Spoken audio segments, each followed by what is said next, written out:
I remember like one of my team members, who's also a dear friend, she actually came over to my house and hid my car keys. Welcome to Mom Mentality, your virtual village of support. I'm Jessica Campbell, your family wellness coach, and I am committed to helping you prioritize your and your family's well-being. This podcast will be like your favorite ladies group chat come to life. We'll share the ups and downs of life for moms just like you, get real advice from coaches and experts, and I'll pop in with my own stories and tips on everyday challenges to the big questions. Whether you're juggling work from home, balancing adult life with parenthood, tackling ADHD, yours or your kids, or just trying to catch a breath, Mom Mentality is your spot. Okay, so for starters, I'm just going to have you tell us a little bit about yourself. Okay. So I am Sonya Belletti. I am a ICF-certified life coach. I'm also a therapist of 25 years and vast backgrounds in serving individuals and families and communities. I love that. Our topic is going to be around postpartum anxiety, high achieving women. And so I just wanted you to kind of explain a little bit postpartum anxiety, specifically how it differs from just regular anxiety. Well, postpartum or perinatal anxiety develop during pregnancy. So it can come at conception once someone has found out they're pregnant, and then it can also continue after the birth of a child. How it's different from regular anxiety is that a person experiencing perinatal or postpartum anxiety may not have had other experiences of anxiety prior to, or they may have had anxiety prior to pregnancy, but now it's exacerbated during or after the pregnancy. Yeah, that sounds like I have anxiety. I've struggled with all of the above. So absolutely. I can't imagine what it's like to not have anxiety. Will you share a little bit about your personal story, I guess, with anxiety and postpartum anxiety? So for me, I actually did not realize that I had perinatal and postpartum anxiety until I was well out of it. And so I actually, that realization, I would say, came for me about probably, my kids were probably 10 by then. Oh, Um, wow. yes. And that was around the time that I decided to pursue my certification in perinatal mental health. And as I'm going through doing my certification and I'm reading and I'm looking at the coursework and I'm like, oh, I experienced that. I experienced that. I experienced that. I experienced that. Oh, that's what was happening with me during that time. So during that time, did you just kind of like chalk it up to like just motherhood, or how was it showing up for you? Yeah, I chalk it up to being motherhood. I'd never been a mom before. And, I think it just showed up for me in terms of just doing a whole lot, right? It Mhm. was a lot of trying to, I hate to say the word balance, more juggling all the Mhm. different things, all the different roles, hyper focused on being really good at every single thing that I was doing. And it was a Mhm. lot of things that I was doing. I think there was also just a period where not always allowing my husband to actually show up and be present because, on top of it, I'm a Virgo. So like things need to be done this way. Yes. Yeah. Yeah, so it didn't show up like panic attacks. It didn't show up like, but definitely in the sense like the intense worry was not debilitating in the sense that I was able to do my day-to-day activities, but it was definitely there. It was Right. for me, showed up as hyper control. Oh yeah. I definitely know a couple of people that struggle with that too, and how it kind of manifests as, it's almost like it manifests as like a false sense of control because you think that you're controlling everything, but really it Yes. tends to make more things, I think, spiral out, but we don't realize it at that time. It's just Yeah. like manifesting in that way. What would you say was the turning point to coming out of that? I know you said you reflected back so much later, but when did you sort of see the light from that? Well, it's hard to say because I didn't even know I was in that tunnel, right? Right. But I am absolutely grateful that I had a really great support network. And so I think I always had spaces in which I could talk about what was happening for me and receive a lot of support.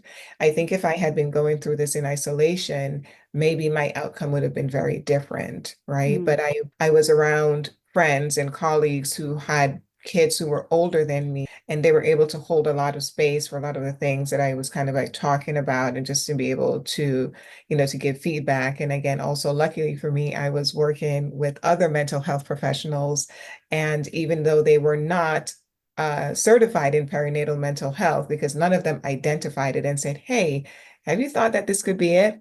But Right. definitely still held space for all the feelings and all the things that were kind of coming up. And just friends, my sisters, I have three older sisters who were just kind of like, we'd be like, all right, time to pause, take a break.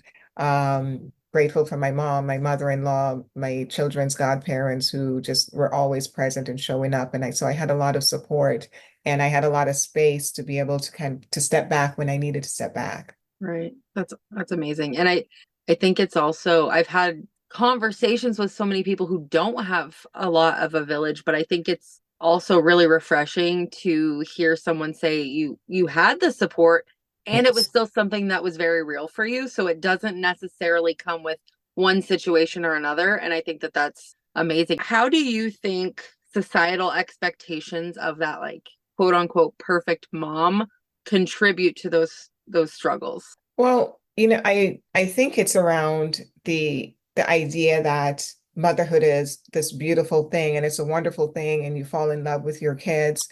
That is all true. However, I feel that there's an and that is missing, Mm-hmm. right? So Mm-hmm. we often only see the wonderful side of it, and the part that is missing is just the open conversations around identity shifts and not just the physical changes in your body, but hormonal changes, right? Just the way your thought process changes, the way you look at things. There were TV shows that I used to enjoy that I couldn't watch, which were a manifestation of my anxiety, right? Yeah.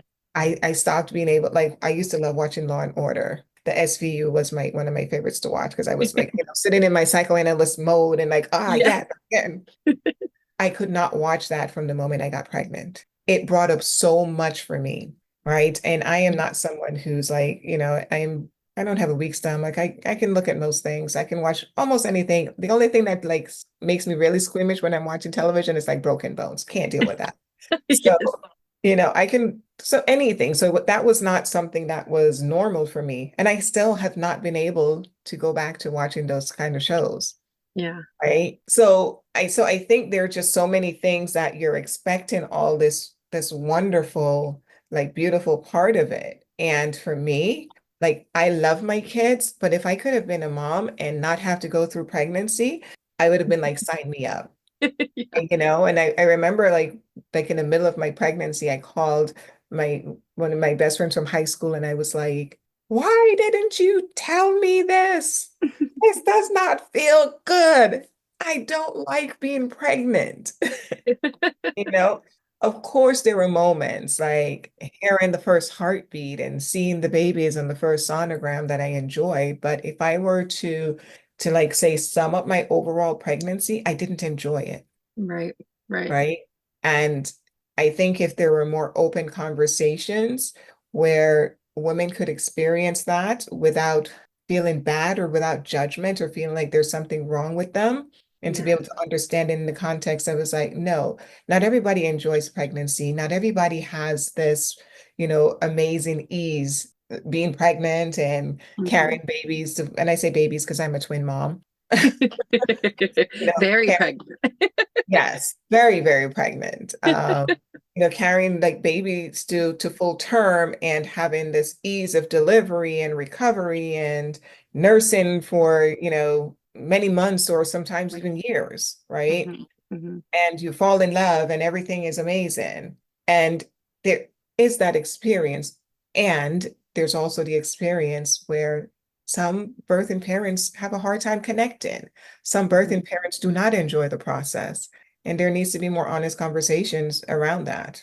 100%. I was one of the people that actually, when I was pregnant with my first, I loved it, other than the swelling, because I look back at pictures and I'm like, oh my gosh, it looked like my eyes were like bugging because it was just so swollen. But I loved it. I felt great. I had, some morning sickness, but my second and then my third were very hard on my body. I ended up in like a wheelchair with my third when I would Mm, try to like have certain times, out and about as a family because I couldn't put pressure on and so for me, I started to grasp the idea of right, of that I could love being pregnant and I loved, like, I was very confident in my body when I was pregnant. I didn't gain a lot of weight with the last two. I actually lost weight.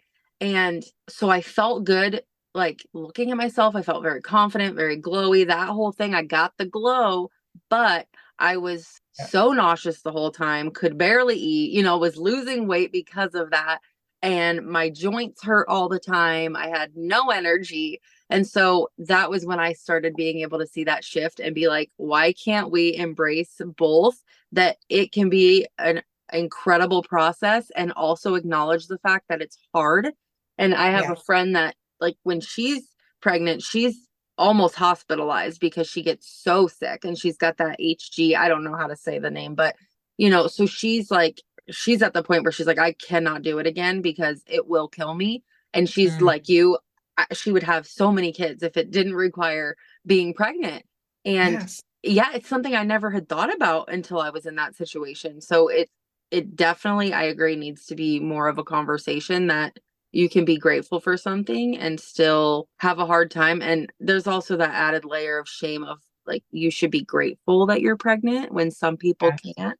And I hate that people do that to moms because, like, yes, that sucks. And I've been on my own, journey of trying to get pregnant, but it doesn't negate the fact that it's hard for the people that can sometimes. Mhm. And there is a lot of shame that comes with every aspect, I think, of motherhood. And sometimes we do it to ourselves, sometimes we do it to each other, sometimes it's society. There definitely, we need to raise that conversation a little bit more. Yeah, Uh, no, for sure. I think it's all of the above, right? yeah, I mean, even if you think about just if you're a working pregnant person, right? And you're like, okay, now I have to go into now, maternity leave, and there are parameters that are set that tell you when you're supposed to be well enough to get back to work, right, right. right? Yeah, yeah. And, I remember being well past my 6 weeks, and I had a box of things at my husband's office that I was like, oh, I want to go through it because I was feeling good and I was there. And I went through this, and the box wasn't heavy and it was up in his space, but just doing this work of like at one point I remember moving the box, and I remember leaving his office, and I became so lightheaded in the middle of the street because I had overexerted myself. Right, And I was already past this period in which I was supposed to already be okay based on right. standards were set for me. Yeah. And it's So, more than physical. It's like yes. my last pregnancy was the hardest postpartum I ever experienced, but I was good. I felt amazing until I hit like the 6 month mark. And I work for a school by day and so I had the whole summer off. I had my daughter in April, went back for like 4 weeks and then took the whole summer off. And when I got back and I had to get into that rhythm again and stuff, I hit this mental wall, went into a huge depression. And that's just one of those things too, where I was quite literally losing my mind when Mm. I should have been okay from what they say, but I didn't hit that block until later. And with my first two, I knew I had postpartum depression a little bit and the anxiety and track that progress, but it was more gradual. It didn't hit in that way. And so because it looks so different for everyone, it's really hard to say when Yeah. you should actually go back to work. No, it's funny. I remember my first postpartum client I had. It was a couple who came in for couples therapy, and they were 7 years postpartum. And the mom was still dealing with being able to connect with her child, whom she desperately wanted. And I remember like I had this one session with them, and at the moment I didn't feel super confident. I was like, Mm-hmm. here's a resource for you to find someone who is way more experienced, because I had literally just taken my exam and gotten my certification. I was like, I'm not ready yet. But I was so grateful that I was able to identify what I was seeing Mm-hmm. and not just focus on it in the sense of like, oh, this is just about couples and communication. And they came back. So I ended up having like 2 sessions with them. The first session in which I was like, this is what I'm seeing. Here is a referral to get more expert support around this. And they came back 6 months later to be able to say that finally that the mom had gotten treatment with someone who knew about postpartum, and they were doing better. She had returned to herself Oh, simply that's by just being beautiful. able to have this thing be identified, right? Right, And to right, receive the care that she needed. right. And then to come back and tell you that's so, often we don't get that. So that's Yeah. just amazing that you have that story and that they did come back to tell you that, because, without you, who knows where they would have been if you hadn't, like you said, identified and sent them in the right direction. Well, not even without me. I think without the space where moms are able to show up Mm, and really speak about what they are and receive expert care around postpartum support, right? right, I, right. yes, I think I was just a small piece of the puzzle. Yeah, yeah, you were like that catalyst, that person that could say, and they may not have experienced that before, and so that's why I say you, Yeah. because it's, like having somebody who is willing to, and to have that humility to say, I don't have that all for you, but let me send you in the right direction too, and hold that space, but also have the humility to say, like, I'm not going to try to Mhm. fix it, or I'm not going to try to do this because otherwise I'm not good at my job, or like all Right. the stories, like, to be able to send them to somewhere to get that care is, I think, really, I mean, it's an honorable thing. Thank you. When it comes to working, since we're talking about that topic, specifically you wanted to talk about high performing women, Mhm. how do you think that they are more susceptible to those mental health struggles? Well, Or the maybe not more, but like how specifically, I guess, are they susceptible? I think they're more susceptible in terms of being untreated, Hmm. right? Hmm. Because there is always, like the perfectionism, the high achievement doesn't just happen in a vacuum, right? It's there in all aspects of life. And what what tends to happen is like you ignore the things because especially when you're in like a high intensity environment, you don't get to necessarily feel your feelings all the time. Right. Right? And so you're in this space and you're in this space of doing, right? So you're showing up, you're being the best employee, you're leading a team, Right. right? You're creating change, you're whatever it is that you're doing in your job. And then you're home and you're trying to be mommy, and maybe you're also trying to be wife. And Right. because you're high achieving, you are trying to do all of these things really, really well. Right. And the reality is we can't do all the things at the same time really, really well. Yeah. And in turn, what ends up happening is you stop taking care of yourself because now the hyper focus is on being a good employee, it's on being a good mom, on being a good partner, right? And I'm just sticking to those top three as it Yeah. relates to Yeah. parenting, but there are all the Mm. other titles that we can go. And then Oh, yeah. the only thing that we get when we're trying to be good to everyone else but ourselves is anxiety and depression. Right. And That's burnout. it. Some adrenal Exactly. fatigue. Yes. Right. Yeah. Yes. All of the above. Yeah, that's so true. It's hard to just be on all the time. And I've definitely fallen into that pattern of like, I'm supposed to do all the things. I know it's been especially hard for me. Now I'm in a place where I love what I'm doing, which completely changes the game too, because when you work just because you have to work, or you don't have that passion, it's a little bit easier to kind of like turn it on and off and be like, yeah, I go through the motions, I come home, and this is where I enjoy my time. But when you love, working, and then you also love being a mom, that creates a whole nother layer of wanting to be on all the time and take care of things. And Okay. my like I'm like, well, I need to take care of the house. The house is a mess. This is terrible. I'm being a terrible, housekeeper and a terrible homemaker and all the things. And my husband's like, dude, you work full time now. Like before, you were staying home and you had the time to do it. Now we just do it together. And thankfully, I too have good support. But I think that that's a very common reality. Hmm. Logically, I know I don't, there's no possible way to keep up with everything. But there's that thought in my head, that keeps telling me it's got to be possible. Something out there is going to make this work. And it's like, Yeah. no, no. No. But again, when you're in that high achieving space, right, you're not thinking about that. Like I remember it, like as you were talking, it brought up a memory around the time I was pregnant. And so for context, at the time when I was pregnant, I was working as an executive director for a nonprofit. And so I had the same team with me for my entire time at that job, which was almost 18 years. So my team and I were very, very close. Mm. And I remember the week the week before I actually gave birth, and my children, like I gave birth early because there were complications. But the week before I gave birth, we had a field trip, and I had preeclampsia. I didn't know it at the time, but I was like literally swelling up every single day. Like I've had to like call someone to, one day it was raining. Someone had to like literally massage my legs out of my rain boots that I was wearing on this day.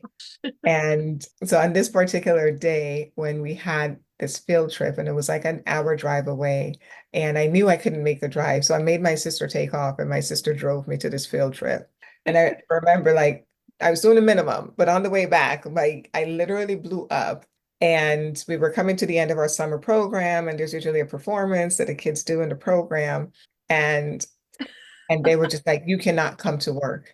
And I was like, but I can't come to work. What do you mean I can't go to work? What are you talking about? And they were like, you need to take care of yourself.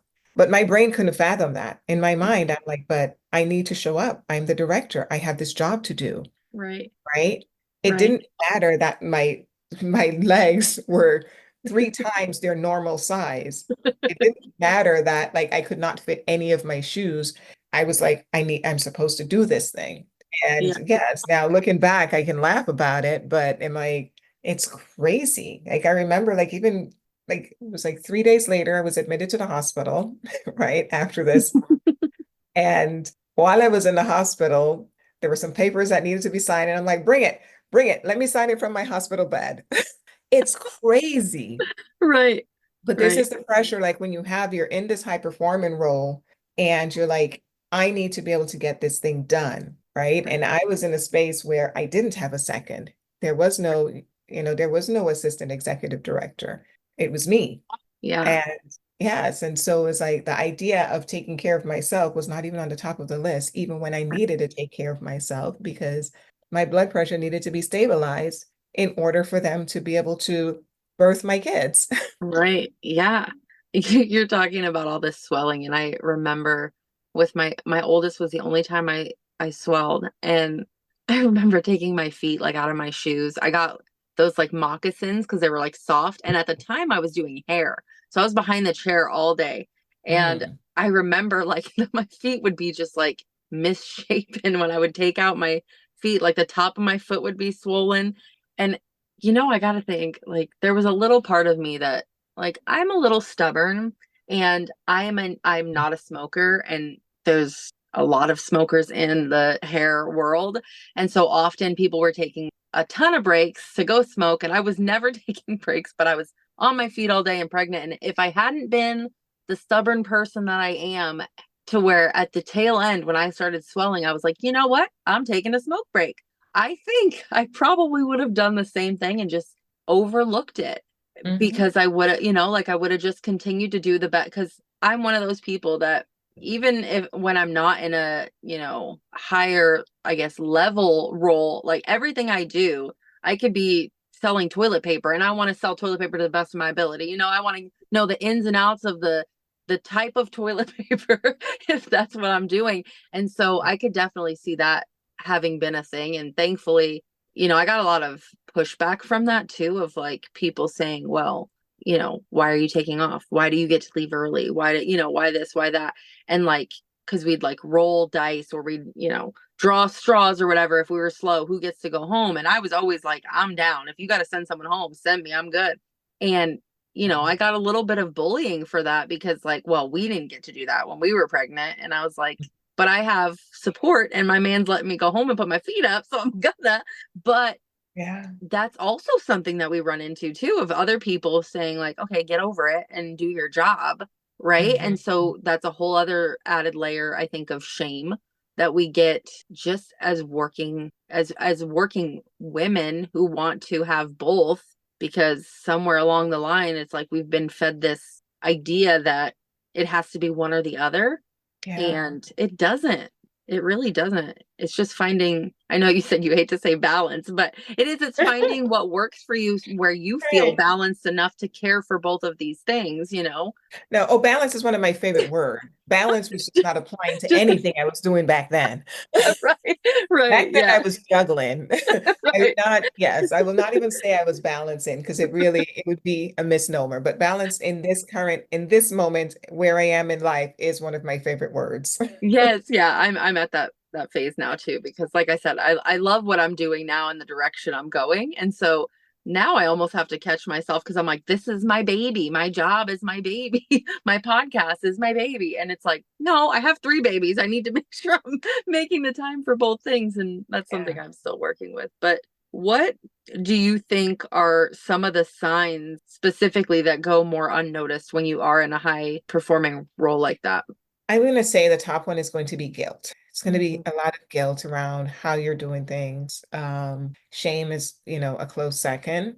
I think there's also a numbing that tends to happen, right? Like you're just not, okay, I don't have time to feel this. I don't have time to deal with this. And so whatever feelings are coming up to the surface, it's like I'm pushing them down and I'm just going to keep going. So not actually taking the time to sit and process what is going on. I think again, just this hyper control, not being able to listen to your body and just being able to say, okay, I understand that this is important. However, this moment that I need for myself is also important, Right. right? And it's this idea just recognizing like, and for self-care, when it comes to that, it's we don't need like, oh, 3 hours in a spa or to go on a Right. vacation. And sometimes, or oftentimes, at least what I've seen with my clients, with my coaching clients, is just the thought of like, wait a minute, I have this need, and here's how I plan to take care of it is enough. So yeah, those are the top things that I would say that kind of show up in, when you're talking about high performance folks, because it doesn't always show up as a panic attack. It doesn't always show up, right, in this way Yeah. that is so obvious of not being able to breathe or to time your Right. chest. It looks very different. Right. And sometimes even panic attacks don't look like what we think a panic attack is going to look like. There's so Mhm. many times now where I'll be driving and I'll just say, "Oh, having a panic attack." And my husband's like, "Why?" And I'm like, "I don't know." And I'm just seemingly very calm. But now I've gotten to the point where I've done enough work that I can feel it and not like succumb to it. And so I can say, "Oh, I'm noticing this sensation. I know it's happening." And I just call it out and he'll be like, "Where is this even coming from?" I'm like, "Don't know." I have a lot of trauma, so I'm like, somewhere, it's coming from somewhere. We don't Mhm. know. We're just letting it roll. But it can be panic even in different ways. And it Yeah. could be not panicky at all. It can, like you said, have that need to control things or feel like you're controlling things to kind of push that uncomfortability, I guess, down and try to make it Yeah. go away in the best way we know how. How can women recognize more of those subtle signs of their own? I think it begins with just honoring like the journey to motherhood. I think as a society, we have shifted away from that, and it's like this other thing that we do. But I think honoring it just from the fact that, like, when you're pregnant, every single day, your body is literally sustaining life. You are growing limbs, you are growing a heart, you're growing lungs, you're developing a brain, Yes. right? Yeah. And all of that is happening through your body. And I think just honoring that, like that is an exhausting process. Your body is changing, and not just again from weight gain or bigger boobs. We're talking about your organs are shifting to make room for a baby. Right. Your hormones, right? All these Right. internal things. Your biochemistry is changing for you to be able to prepare to that. And so I think once you honor the journey and you recognize that these things are happening, it creates space to become gentler with yourself, to become more compassionate, and Yeah. also to ask the people around you to be compassionate, Right. right? Yeah. I think it's just, it's this thing where it's just another thing, Yeah. right? And it's easy to be able to see the physical things when, okay, this person has preeclampsia. Oh, this person has hypertension. This person has, gestational diabetes or carpal tunnel, whatever things are. But we don't always hold space for the invisible pain of Right. pregnancy, Yeah. right? We Yeah. don't hold space for the identity loss that comes. We don't hold space for the fear. We don't hold space for like the hopes and the dreams that just kind of like, am I going to be good at this? How will Right. I know what to do? And I think just honoring that part of the journey, and I think more women speaking up about the pregnancy journey, not always just being this beautiful thing, that it's this beautiful thing. And sometimes it's really messy and scary, and you're okay, and there's nothing wrong with you if you don't go through this journey thinking that it's beautiful and that you want to do it 20 times, with Right. cartwheels, Right. Right. whatever the case is, Yeah. So I think definitely conversations like this will help, because it's just important for women to know that it is parenting, it's one of the hardest things, Yeah. Yeah. right? It is No one of the manual. hardest things you'll ever do. Yeah.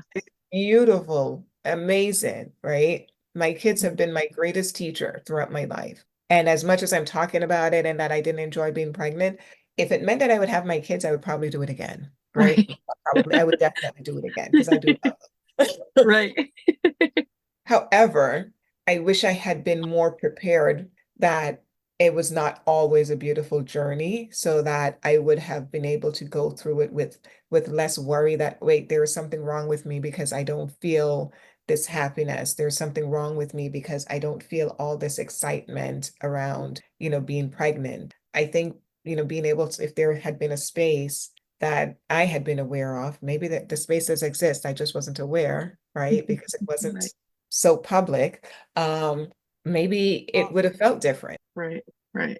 I was thinking as you were saying that too, it made me think a lot of times we want to see like the physical side. So we don't take it seriously unless you see the physical like changes happening. And then I'm like, we do see the physical changes happening and we still ignore it. Like we see a big old belly growing Yeah, and people swelling and we still are like, oh, it's fine. It's not a big deal. Like, where do we think all the organs are going? And I think there's also a lot of people that just don't take it that seriously. I've heard people say, well, it's not that hard, like to get pregnant or to make a baby, but it's like you're literally making a whole other human being. You are sustaining life like that.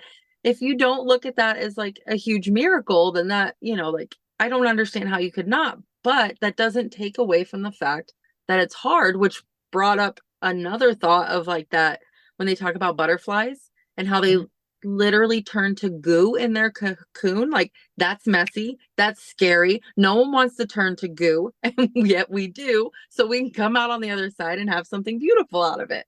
But, yeah. I imagine if you talk to a butterfly while they're in their cocoon, they're probably like, this isn't cool. No, they're not. It's Like, funny that I you talk about that, because I'm creating this membership program. It's called the Chrysalis Haven. Oh, I love it. I literally was trying to plan so much stuff around like butterfly stuff. And I had like this whole story of like finding butterflies and like I've seen the like butterfly pop up throughout my journey to get where I'm at. And even though I decided not to name my program anything with a butterfly, it's in my logo. So it's like my cursive J and then the other side is the butterfly wing because I was Yeah, like, it still brings me back to that thought process of like the metamorphosis that you go through.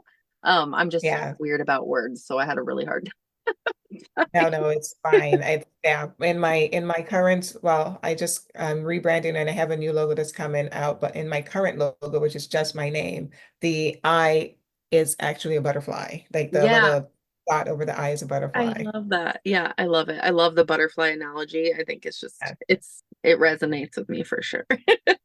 When women are like specifically professionals and they're going through these things, how is that showing up for them and their families? Like I guess when you've worked with clients or just for yourself, how do you see that showing up for women within their home life? In relationships, it can be a lot of stress within the relationship, right? Especially because you don't have the space to focus on every single.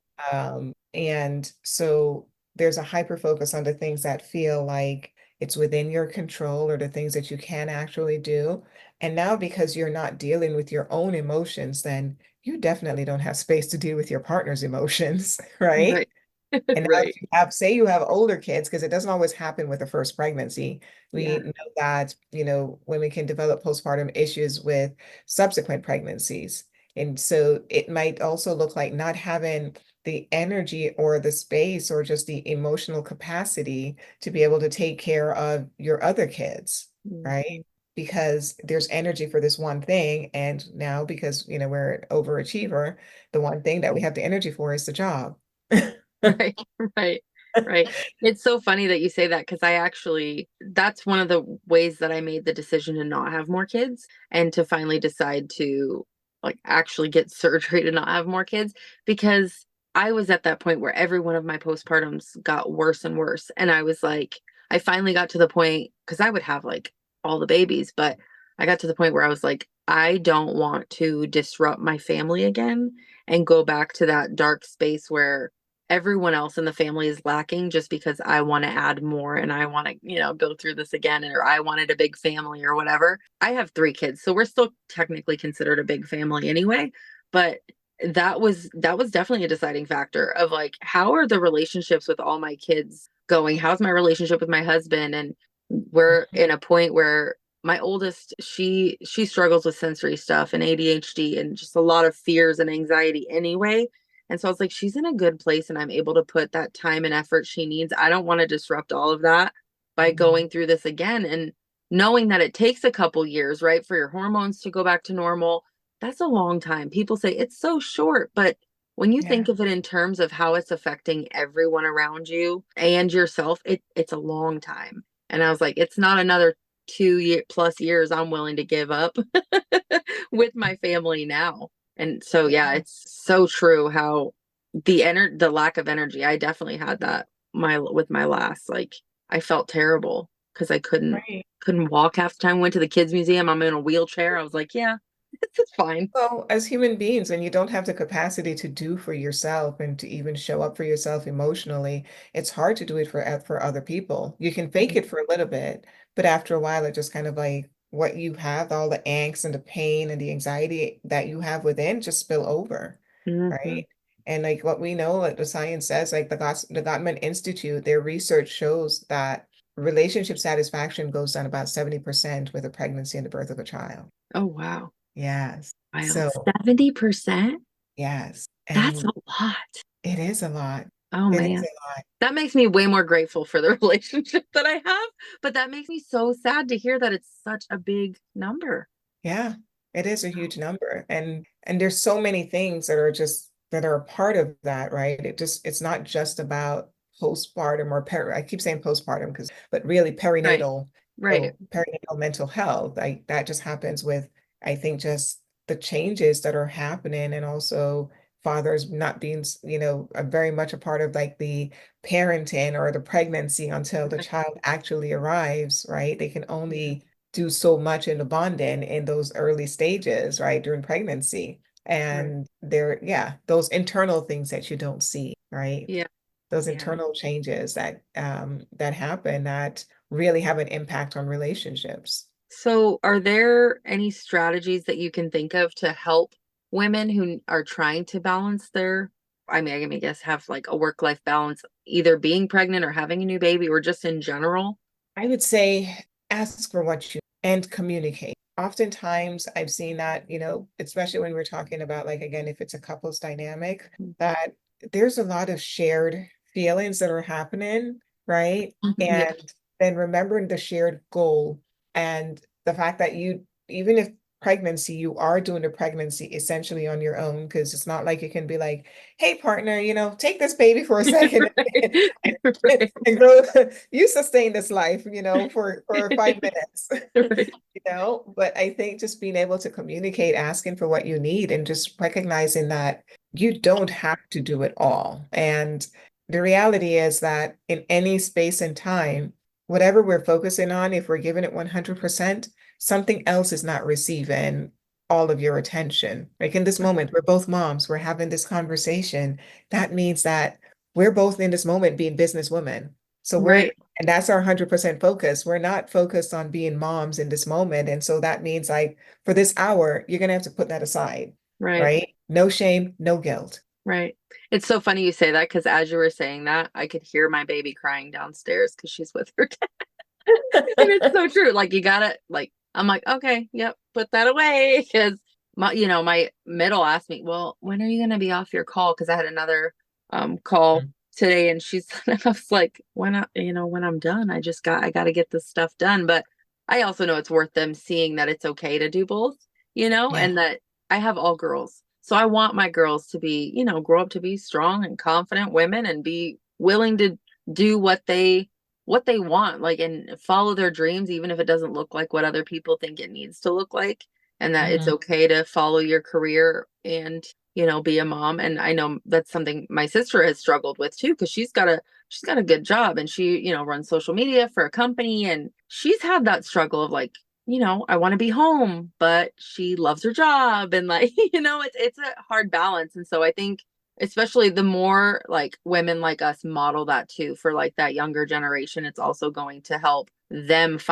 be willing to find that balance, because I think historically it hasn't been there, but now that the conversations are opening up and more of us are modeling that too for our children, my hope is that that would open things up in the future. Yeah. And I mean, and we can absolutely hope that there will be a change just in terms of how employees, corporations will view just Right. pregnancy and, maternity and paternity leave, and just recognize that there is a space, like you said, to be able to do both, right? Because if I think back, like with myself, when I talk about just speaking up, like I was very open and honest with my boss. I was like, "Look, here's the deal. Here's what's happening. Here's what the company needs. What can Right. we work out?" Right. And I think presenting it in that way, it really helped to be able to co-create something that worked. And I think oftentimes, because it's like, oh, HR says this is what happened. So yes, on paper, I had my 8 weeks of leave, but I was doing what needed to be done. And I had the space and the time to also do what needed to be done for my children. And Right. that was such a great blessing for me. And so I think just asking, but not just saying, hey, can I have this? Go in with solutions, right? Right. Because oftentimes it's like, oh, we're going in, but have some solutions about, well, the questions that will be you can preempt these questions.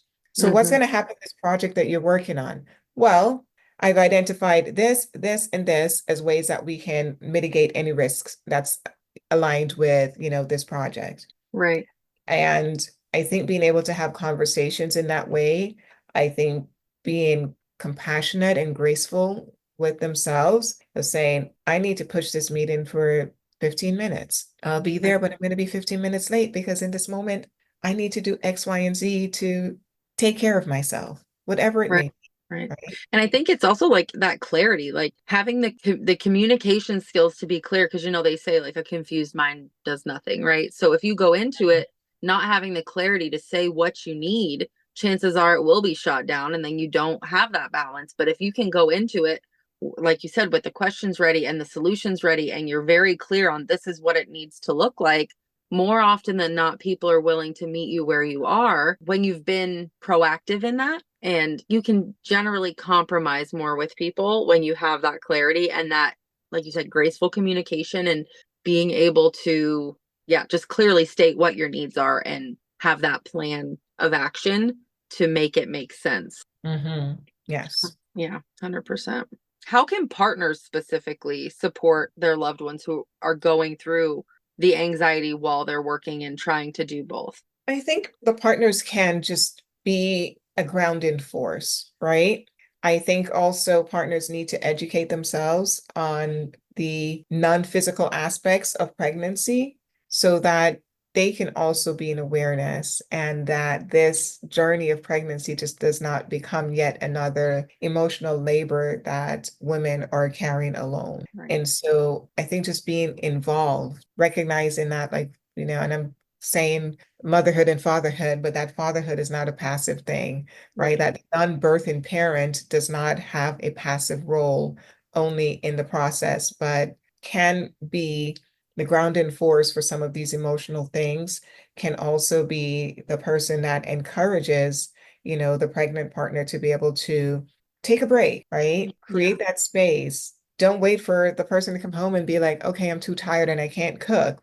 But being awareness that, okay, you've had a really long day, and even if I can't cook, let's figure something else out just to take care of a meal. Simple things. Be present Right. for medical appointments. Yeah.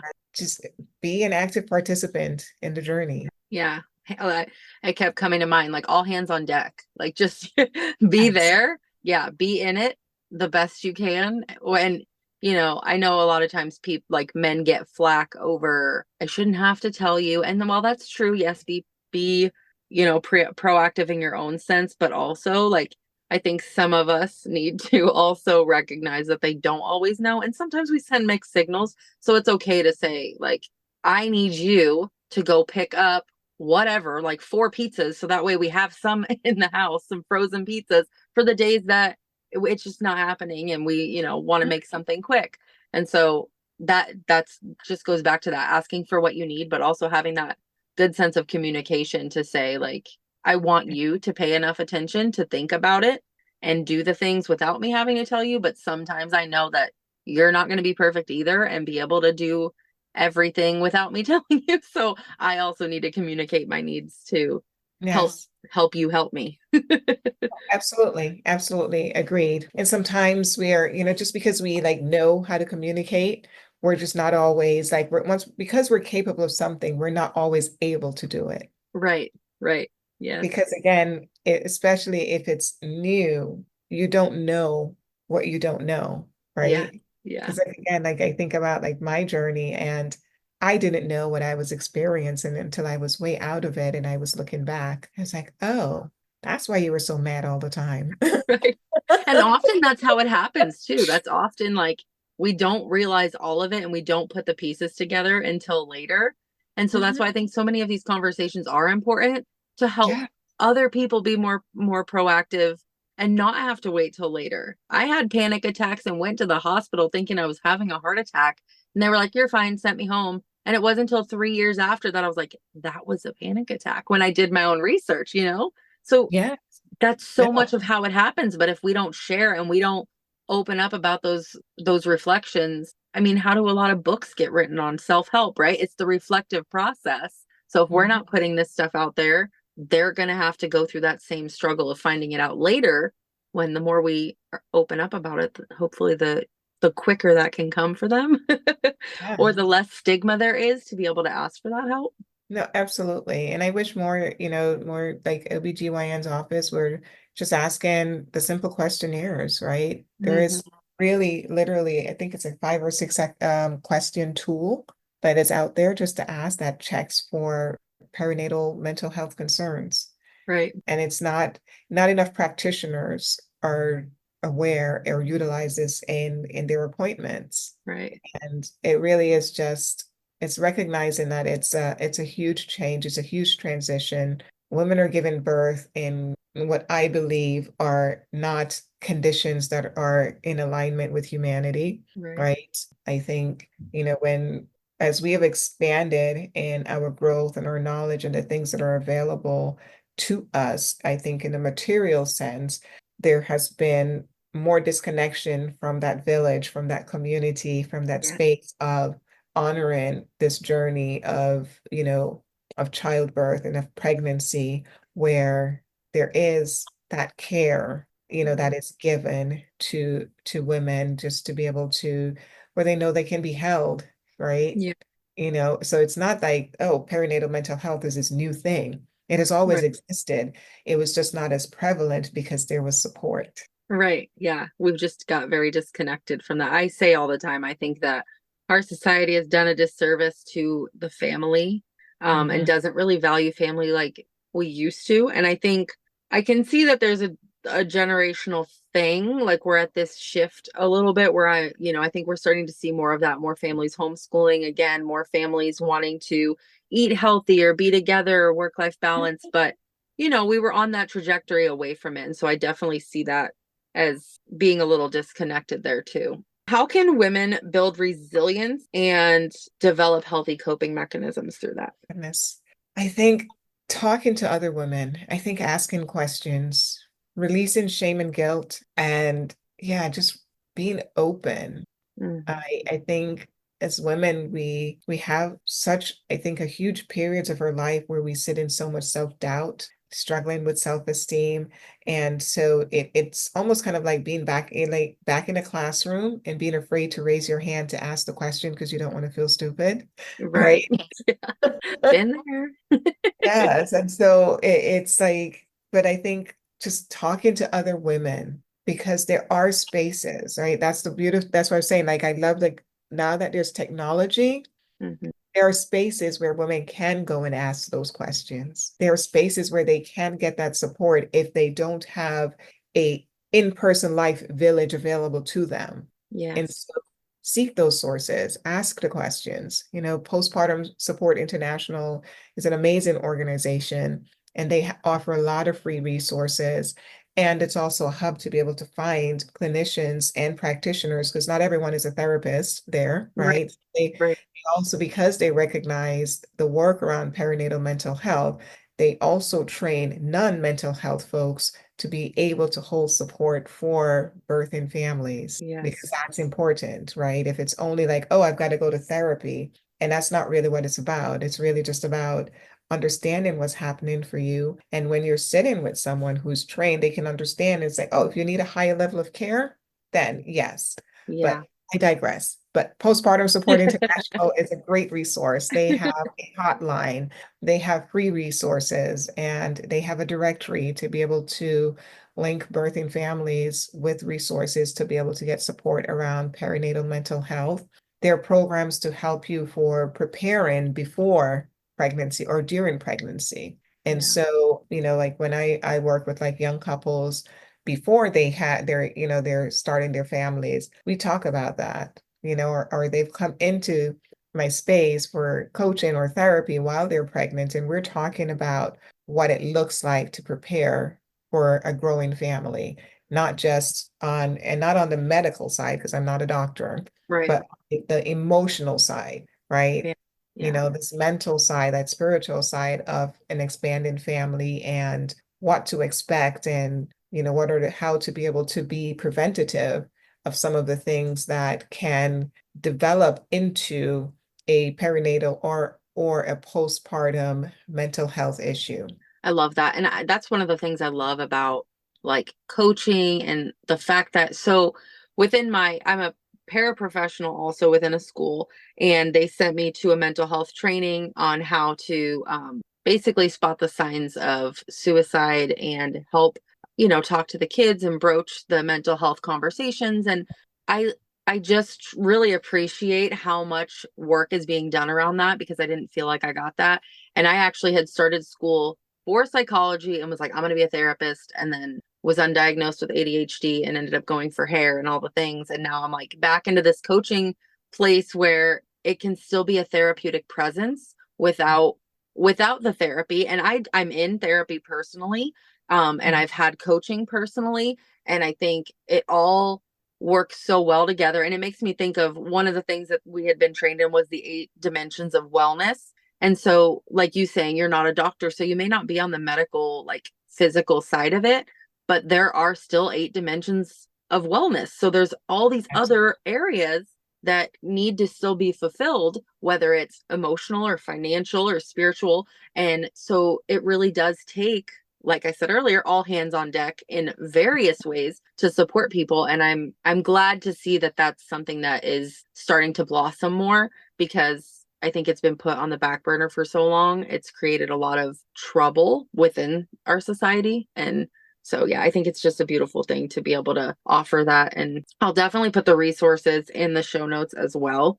But for my Yeah. last question, if there's one thing that you want listeners to take away from this, if they listen to this whole thing and their brain is like mine and it doesn't like to remember everything, what is the one thing you would like for them to walk away from this episode with? That while you're the only person who is pregnant and you're going through the process, is that you don't have to be alone, that there is support that is available out there for you, that your feelings are valid, and you just need to be able to find that space where you can show up and be your authentic self. I agree, 100%. Where can people find you? Well, they can find me on my website at sonyabelletti.com. And also on Instagram at Sonya Belletti Coaching. In my coaching practice, I offer coaching around parental leave planning, perinatal mental health, family planning, and general life coaching. Awesome. I love that. Thank you so much for having this conversation. I'm so grateful. This So was just happy to a be here really good conversation. Yeah, I really enjoyed it. So thank you so much. as well. Thank you, Jessica. Remember, you are powerful, you are worthy, you are valued, and you are loved. Keep pushing, keep loving, and most importantly, keep believing in your amazing ability to empower your legacy.